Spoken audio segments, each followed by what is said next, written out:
So before we close tonight, I'm just going to share with you some ugly statistics, some really ugly statistics, and then some good statistics.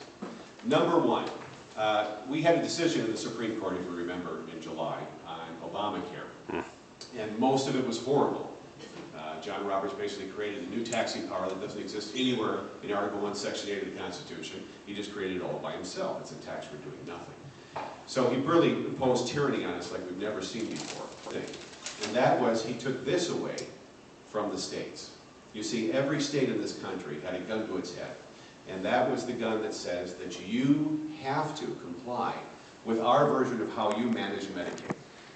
In other words, for years and years, because we have not block-granted Medicaid funds back to the states as was done under Reagan, states have been spending money knowing that the more they spend, the more matching contributions they're going to get from the government. It's called the maintenance of effort requirement. And so we were going to be forced under Obamacare to massively expand our Medicaid rolls, whether we liked it or we had the money or not, and then throw the burden on the taxpayer. So if you think the 67% tax hike was high, it would be much higher if the Supreme Court finally said no. You cannot do that. So now expanding your Medicaid program is now voluntary. You don't have to do it now. So more than 20 states have said, we're not going to do it. Stop. We're not expanding Medicaid. And we will decide as a state, like Governor Daniels did in Indiana, how we will manage our Medicaid program. Governor Daniels took a horrible deficit and turned it around in the Medicaid system by implementing consumer-driven tax to the public health insurance programs and saved billions and billions of dollars in a very short period of time.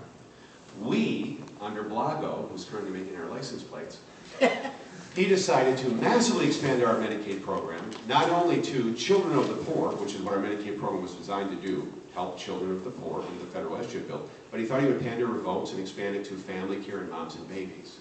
So now, if you have 8 children, the state's paying for mom's health insurance, and we're paying for dad's health insurance. And it's still going on right now under Patty O'Quinn, our current governor.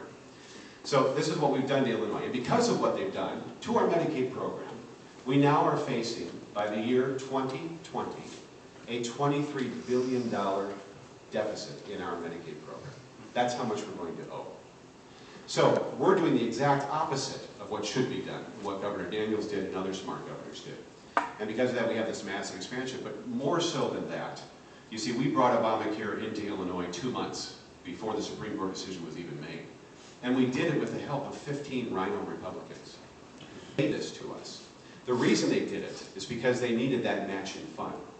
They needed those matching dollars from the federal government. So they said, we're not going to wait for the Supreme Court. We're going to do it right here.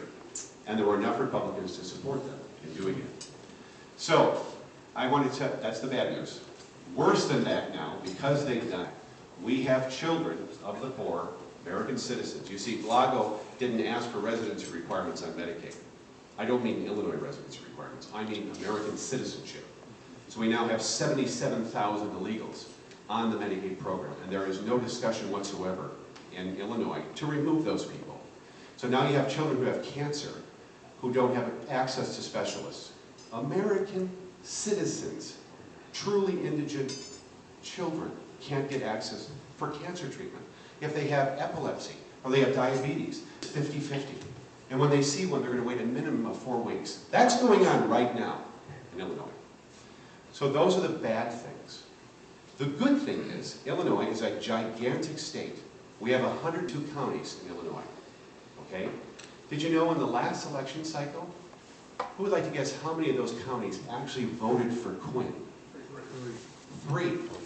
Which means 99 said, no, we don't want to do that. So what the Illinois Tea Party has done, and if you were here last month, it was Danielle Rowe, and she talked about the Let's Mobilize campaign. Since then, Corey, I don't think Corey's here tonight, but one of our longtime members, Corey, is out doing the Let's Mobilize with us. I've done it for the last 2 weekends. All you're doing is following our call sheets that say, independents, Republicans, knock on this door. See if they'll take a sign, see if they'll support the candidate you're working for. And these candidates have no ground game, and the Illinois GOP is not helping them. So all of a sudden you come into the room with 10, 12, 15, 20 Tea Party members, guys from Chicago that are coming out in the suburbs to help these candidates. And they're so appreciative. And since we've done this the last 3 weekends, we've connected with more than 15,000 voters. Yeah. which is unbelievable. 6, 7, 8, 9 points are now equal in the polls. Some are up by 2. Why is it so important that we ask you to do this and to help us? Because we only need 6 seats in the House and 6 seats in our Senate here, and Madigan's rule is over. We have fired Mike Madigan. And I'll tell you something, when you get to the door, I don't care if it's, and I'll go on the list and I get Democrats, just because I like to do that. And I'll go and knock on the door. And whether they're a Democrat or not, they may even have a Democrat sign in their yard. If I use the term, fire Mike Madigan, it's a universal acceptance. Is that what you're here for, to fire Mike Madigan? Well, how do we do that? We need 6 seats in the House, 6 in the Senate. Give me a sign. And they'll take the sign. I flip Democrats just knocking on the door. So the biggest objection has been thus far, I don't have the money, Steve. I live in Kankakee. You want me to come to St. Charles?